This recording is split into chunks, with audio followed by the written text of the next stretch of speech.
Hello, good people of YouTube. Mountbatten here. And today, a day late, thanks to Cox Communications being a terrible ISP, we have the Wiesbaden import to review for you guys today. The new Tier 8 Premium German Light Cruiser. You might recognize this turret layout from, well, a certain family of American light cruisers. But there is potentially some, well, potential here in this configuration with German guns that appears to be what Wargaming is going for with the Wiesbaden, or the Wiesbaden, or the... I'm guessing maybe the German listeners will understand it more if I pronunciate it in the correct German way. The Wiesbaden! It was that close? I don't know. It's funny name, right? I believe it's Wiesbaden. Anyway, so yes, she's armed with 6 of the 128mm dual late 40s, early 40s turrets. I believe these are the same turrets that can be found on the Preußen, rather than the traditional 128mm guns that are found on the Bismarck and the GK and the FDG. But yes, interesting ship for sure here. She got announced a few months ago, and I don't ever remember hearing too much in the way of changes made to her. But again, there is some potential here with this layout with German guns. Anyway, how do you get to the Wiesbaden? Well, you can get her on the banks of the Rhine. Sequential bundles in the armory right now. If you want to get her assuredly, you have to cough up 22,000 doubloons, which is a little bit much for a Tier 8 premium cruiser.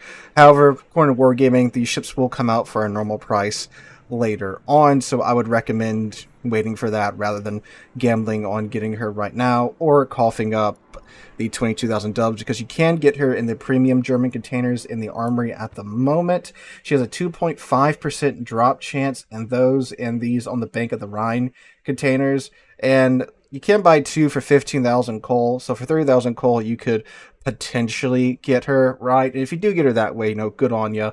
If you want to maybe just, get these 2 containers for 30,000 coal, that's not really a whole lot of coal, so you can recover from that quite easily. Don't get her there, no worries, just wait for her to come out either way, because again, there's no point in paying like double the cost of a Tier 8 premium ship in order to get this ship right now, no matter how good she is. But anyway, of course, we have to give a massive shout out to the channel's Patreons that make this ship review and every single ship review we do here on the channel possible. I'm not a CC nor supported by or affiliated with Wargaming in any way, shape, or form, so I do not get these ships early or free to review for you guys. We have to purchase them with the funds that the Patreons donate, or of course add revenue from the channel.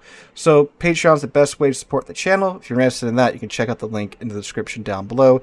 And again, massive shout out to those guys whose names should have just appeared up on screen. Alright, so let's go ahead and take a look at the Wiesbaden and, well, see how she is. Alright, so we're going to start with, of course, her economic and her exterior.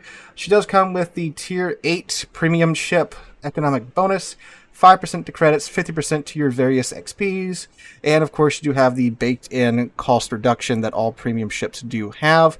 As for the camo, again, another unfortunate art department L. This is it. This is the camo. No camo. Why does the no camo have more variation in color than the premium camo? What? Why? Why Wargaming? What the heck? And like, man, the camo for the German ships are so freaking easy. It's just well, hold up. Maybe that's not the best example of it. Here you go. Mines. There we go. Look, just stripes. All the German ships, stripes. Atlantic camo. Like, it's so easy to do that they've had this theme going on for years now in the game. Is it so hard to put this on the Wiesbaden? I don't know, maybe because it's a light cruiser. It wasn't really meant to see service in the Atlantic, but like, I mean, all the other ones do. Like, man, I don't know. The German camos have looked, well, that's not a premium camo. The German camos have always just looked pretty interesting and such, and I really like the way that they look. But for this one, I guess they just, I don't know, couldn't be bothered. It's very sad, very, very sad indeed. And it's unfortunately a trend we're seeing happening more and more. Like, look, Mainz is a light cruiser. Yeah, it's on a heavy cruiser hull, but again, stripes. Is it so hard to do that? Just makes me sad. Makes me big sad. Well, even the shield, which is still a relatively new premium, has got a little bit of that going on. But yeah, unfortunately, that is the case with this ship's camo. And I get it if it's like a 1950s ship, right? You know, it's the 50s, radar's more prevalent. You don't really need optical camouflage. But 1945, like that's still in World War II. But anyway, enough ranting about the camo. So let's look at the armor, shall we? You have 16 millimeter bow, so that's no armor at tier 8. I'm suspecting the stern is 16 millimeters, so no armor at tier 8. 25 millimeter upper belt, main belt's 80, side is 16. Is this Citadel? That's not the Citadel directly, but I don't think it really matters too much. Superstructure 13, turrets are 20 all the way around, and then let's take a look at that Citadel. Yep, there it be. That is high and dry above the waterline. Sides are 32 millimeters thick, so if you could get through that 80 millimeter, well, if this wasn't there, you could Citadel with HE, but obviously that is there. So 80 plus 32, that is, what, 112 millimeters of armor you got to get through in order to Citadel the thing. It's a light cruiser, so again, no real surprises there. But the deck armor is 16 on top of the Citadel, but I do believe you have some more armor on top of that. Do you? Or is it just... Oh, no, it's not. Okay, oh, well then. That's... No, so you do get some casemate armor there. I was about to say that is mega unfortunate. No, it's 32, my bad. I can't read. Sorry. Apologies there. About to say that's some kooky stuff there, if that's the case. Alright, for her hit points, she gets 34,100 hit points with a 10% torpedo damage reduction. So, at least you've got some torpedo reduction there. It's better than a lot of German ships. Alright, so again, you get 6x2 of the 128mm guns. That is 12 of these 128mm guns. With a reload time of 6 seconds, and a 180 time of 10 seconds, 137 meter maximum dispersion with a 15 kilometer base range. That's actually not terrible. And here's where the good stuff starts, ladies and gents. The HE shells do, well, quite small amounts of alpha damage, 1,350, with a 5% fire chance. However, they can, out of the box, pin 32 millimeters of armor. So that means with these guns, you can penetrate the last major armor threshold in the game, 32. So you can, again, out of the box, pin that threshold, which is a huge plus for the Wiesbaden. I mean, that's just good, consistent damage. Even though it might be a low alpha rate, that's still consistent damage with, 12 120mm guns that reload in 6 seconds space with the 15 kilometer base range. So again, potential here indeed. The AP is also quite good with a maximum damage rating of 3100. Both the AP and the HE come out the tubes at 960 meters a second, so that's pretty comfortable there. So again, guns seem to be pretty darn good. They're basically, manually aimed Preußen secondaries, so again, we'll see how those perform. You do get torps as well. 12 533s that reload in 68 seconds. They have a 9.5 kilometer range, max damage of 14,400, and a 65 knot top speed with a detection of 1.3 kilometers. However, they are German torpedoes, which means the second someone stares at them, they will explode. You get, yes, deck-mounted depth charges. You get two charges you get 2 charges with 6 depth charges per charge, and a 40-second reload time. Where are they at? Are they up and down the side? Oh yeah, there they are right there. So you get, 2 charges, 6 per charge. Yeah, you just got these 3 racks on the side. So not a whole lot of depth charges, but I mean, hey, it's something, right? A rating of 85, you get 18x2 of the 30mm flak 103s, and then you get 4 of the quad 30mm flak 103s, and then you get 4 of the dual mounted 55mm guns, and then the main battery guns are dual purpose for an A rating of 85. So if it's not like 100, it doesn't really do too much, but who knows, maybe it'll surprise us. Max speed of 32 knots without the speed flag, turning circle radius of 650 meters, a rudder shift time of 9.1 seconds. With a concealment rating of 10.5 base. Again, not bad out of the box. For her consumables, you get your choice of Hydro or, yes, DFAA. Hydro is active for how long? Yep, 100 second space, 5 kilometer range. That's pretty good.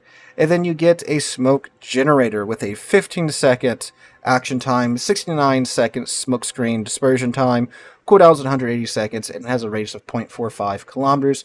Get 3 charges out of the box.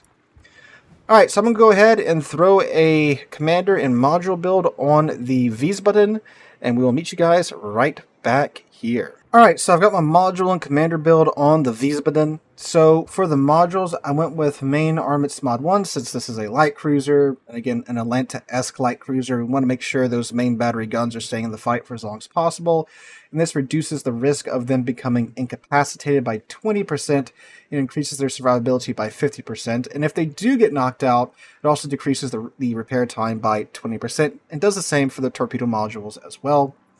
And then I went with engine room protection because the ship doesn't look like it's that fast, and we don't want the engine to get knocked out. And even with Last Stand, you know, if your ship isn't that fast, it's obviously, you know, going to be that much slower when you're running on the Last Stand version of your engine.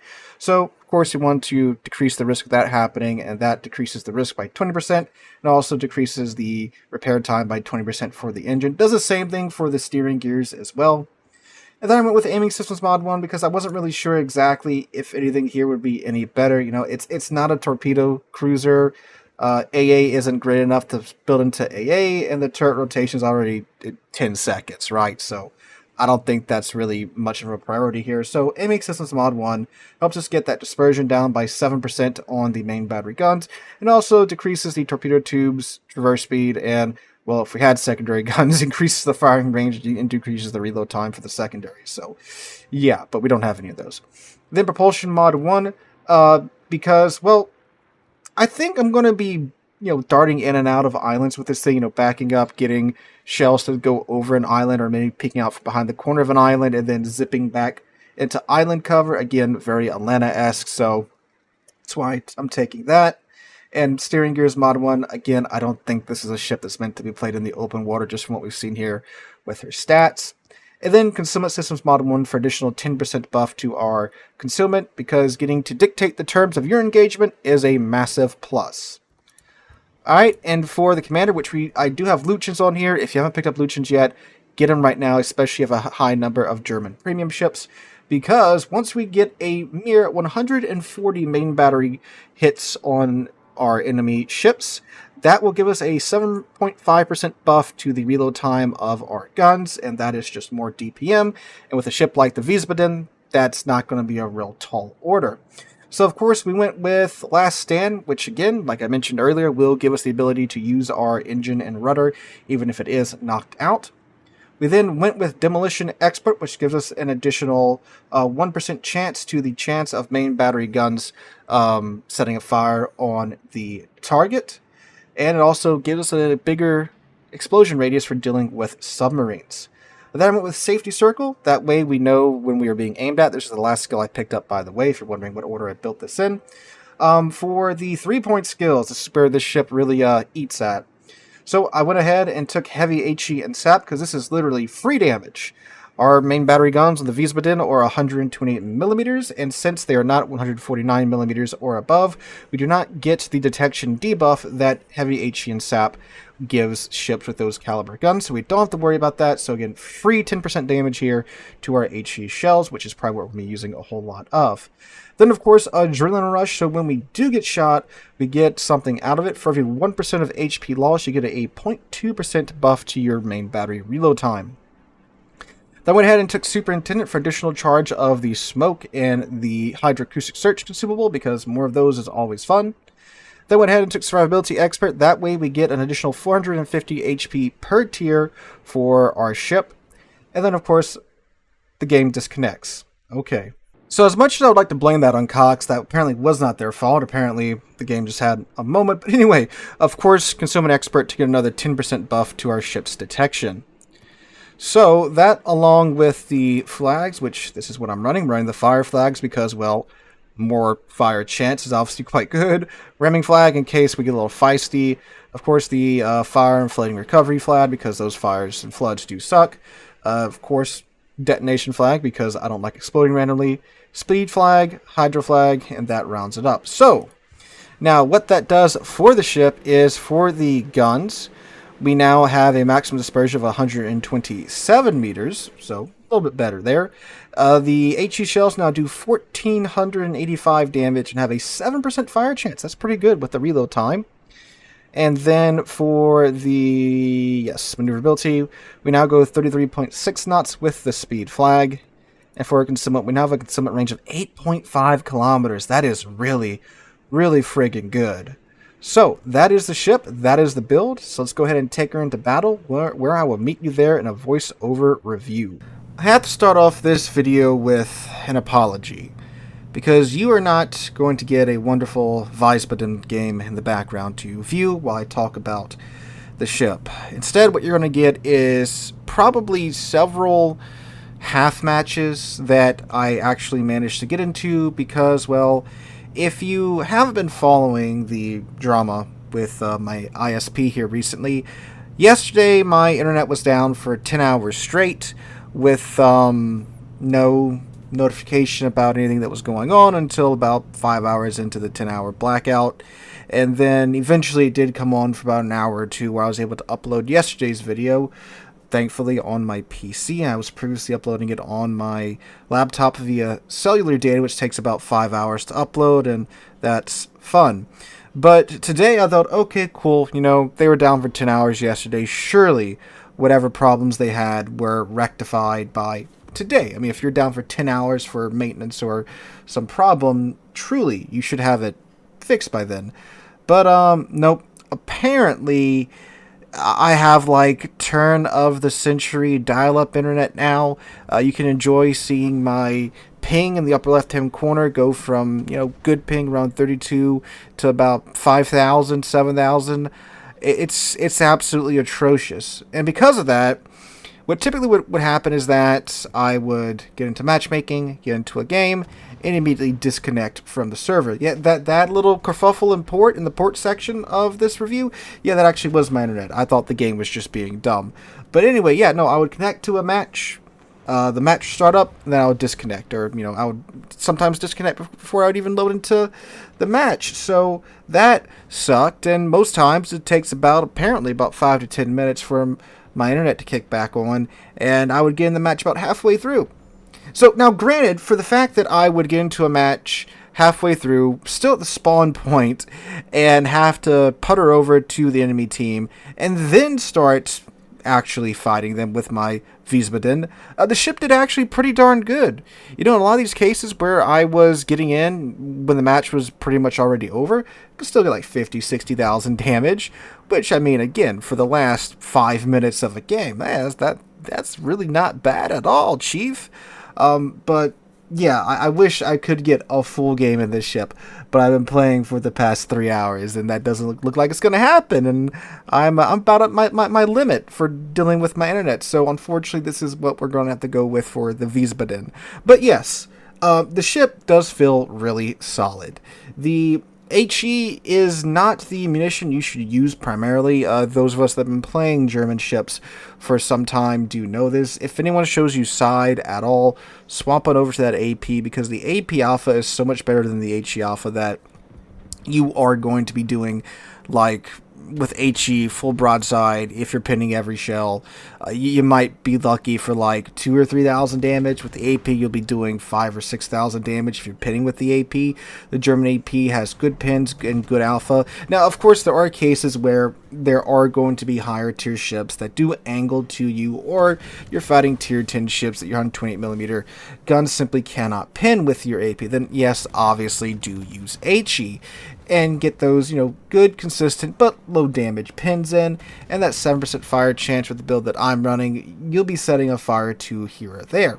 Add on top of that the fact that, again, if you do have Lucians, and once you do hit 140 shell hits, you will get that additional 7.5% reload boost to your guns, so that is a nice pickup when you are playing this ship. And of course, with Adrenaline Rush as well, and the way that this ship does take damage, as most light cruisers do, you will get a nice reload boost to your guns, and yeah, you will be just absolutely spewing out these shells upon your targets, and in return getting a pretty good amount of damage. What really stands out to me about the Wiesbaden is that 15-kilometer range.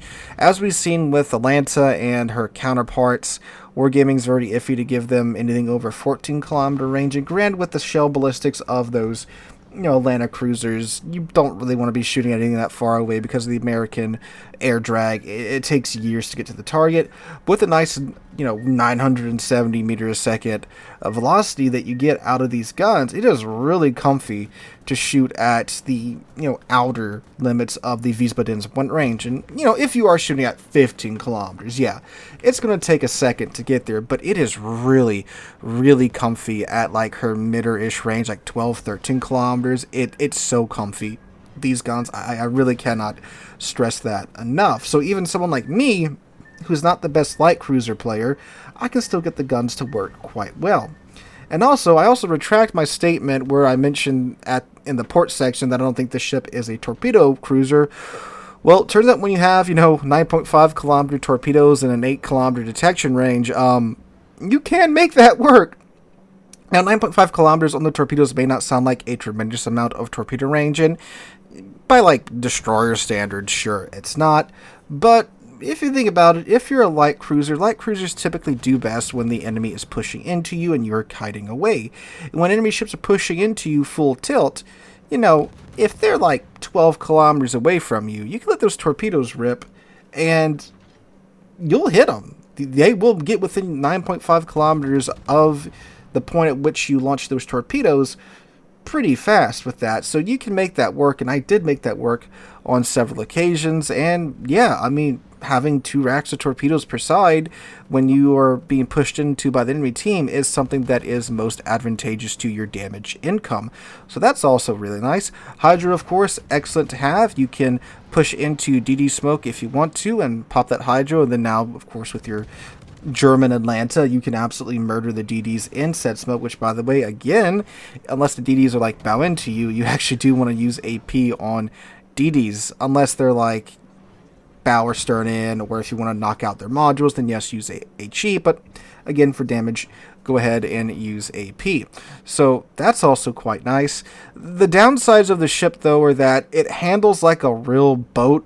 Yeah, it's a ship, but that 9-second rudder shift time feels like the longest friggin' 9-second rudder shift time in this game. You do not want to be playing the thing in open water because you cannot dance around shells. You definitely want to be staying near islands, hopping from island to island, using your smoke screen to stay undetected while you are docking down the enemy team, or at least make sure you have an island that you can zip behind as fast as you possibly can, because you are not dodging jack in the Wiesbaden. So there's very much that. AA, as I suspected, not great. The rating of 85 is like, yeah, that's like not terrible, not great. It's good enough to like, annoy one CV away, maybe if he's already eaten some flack, but most higher tier CVs, the tier 10 CVs are not going to care about your AA. Now, of course, you can take DFAA to boost that AA up a little bit more, but you lose hydro for that, and hydro is such a great thing to have now with spotting torps while you're in smoke, again pushing into enemy DD smoke, or if there's a submarine around, hydro is a great utility to have, and I really wouldn't trade it for DFAA at all. So yeah, overall, Wiesbaden, I give it a 7 out of 10. It is a really solid tier 8 light cruiser. Upsides being, of course, the German 32mm HE pins and the German 32mm HE pins, and the German 128mm guns with the 32mm pins, the 128s, of course, with the excellent AP, and, of course, the high rate of fire you can get with Luchins and naturally with Adrenaline Rush and Hydroacoustic Search, Smoke. What more do you want in a light cruiser, in a light Atlanta-esque cruiser, right? And for the downsides, it's got a lot of downsides that you would expect in light cruisers. Of course, it's thinly armored. You're going to get blapped if you do get caught out in the open. But it does handle like an absolute brick when compared to a lot of other light cruisers that can, dance around a little bit better than this thing does. So definitely have to watch out for that. again, I really would not worry about trying to get it right now. It's not going to be any type of revolutionary premium ship.